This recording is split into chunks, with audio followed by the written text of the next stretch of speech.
به نظرم آرایشگرا دکترای روانزیبایی هستند. تصور کنید یه خانم حالش با شکل ناخنش، ابروهاش یا کلا صورتش بده و خودشو زشت میبینه. این باعث میشه که افسرده بشه چون خودشو دوست نداره. وقتی خودشو دوست نداره باعث میشه بی‌حوصله بشه، بدخلق بشه.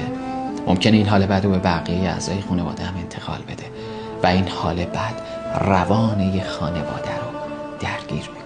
و اینجاست که یه آرایشگر میتونه دست خدا روی زمین باشه و با هنر دستش، با یه کاشت ناخن زیبا، با یه میکروبلیدینگ دنیای درون اون آدم رو تغییر بده و کاری کنه که اون عاشق خودش بشه و این عشق رو به خانواده‌اش هم انتقال بده.